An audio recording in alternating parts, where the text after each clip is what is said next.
Баршаңызға сәлем, менің каналыма қош келдіңіздер. Бүгін мен сіздермен кез келген пиццаға арналған өте жұп-жұқа әрі жұмсақ болып шығатын пиццаның қамырының жасалу жолымен бөлісетін боламын. Осы қамырдың рецептісі бойынша сіздер кез келген начинкасын салып, дәл пиццериядағыдай пицца жасасаңыздар болады. Ол үшін менің видеомды соңына дейін көріп, арнама тіркелмеген болсаңыз, тіркелуді ұмытпаңыз.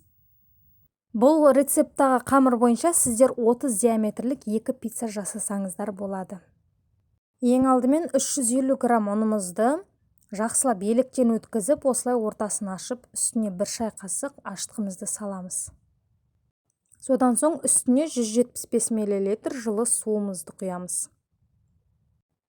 Кейіннен 1 ас қасық үлкен қасықпен қант және де кіші қасықпен, шай қасықпен жарты қасық тұз саламыз. Және де үстіне 20 мл зәйтүн майын қосамыз. Егер сіздерде зәйтүн майы болмаса, мен секілді сұйық майды пайдалансаңыздар болады. Негізінде зәйтүн майымен қамыры одан да дәмдірек болып шығады.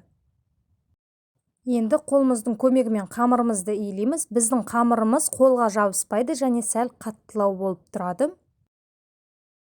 Содан соң дайын болған қамырымызды шамамен көз мөлшермен 1/2 бөлікке бөліп аламыз да, осындай шар тәріздес етіп жасап, пиццамыз біркелкі болып шығу үшін таразының көмегімен өлшейміз. Менде шамамен 289 және де 287 граммнан шықты. Енді қамырымыз жабыс қалмас үшін шарашамызды сәл майлап, үстіне жаңағы дайындап қойған 2 қамырымызды қойып, оны да үстіне осылай май жағып шығамыз.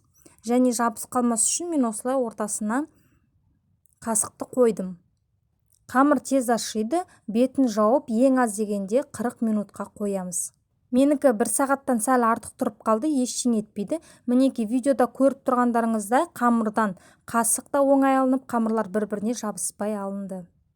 Енді осындай пиццаға арналған табамызды майлап, дайындап аламыз. Егер сіздерде бұндай пиццаға арналған таба болмаса, кәдімгі духовканың противенінде майлап, дөңгелетіп жасай берсеңіздер болады.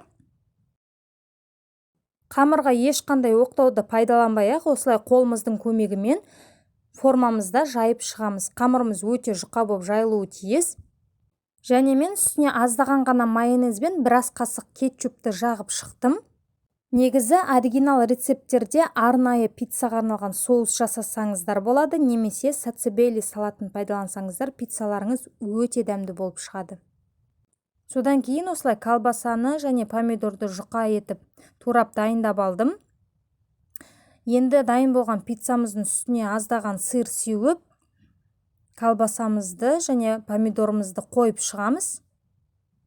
Егер сіздердің духовкаларыңызда арнайы пиццаға арналған режим болса, сырды бірден салып жасай берсеңіздер болады. Ал ондай режим болмаса, духовкаңыздағы ең жоғарғы градуста максималды түрде қоясыздар да 5-7 минут аралығында пісіріп аласыздар.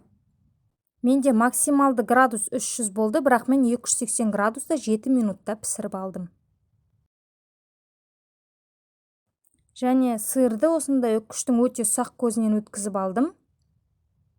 Сырды пицца пісерге 2 минут қалғанда салып осылай ертіп алсаңыздар болады. Осымен біздің өте жіңішке әрі жұмсақ болып шығатын пиццамыз дайын. Нағыз пиццериядағыдай болып шығады. Сіздер де міндетті түрде жасап көріңіздер. Егер дәл осы рецептімен жасайтын болсаңыздар, маған комментарияға жазуды ұмытпаңыздар. Назарларыңызға көп рахмет.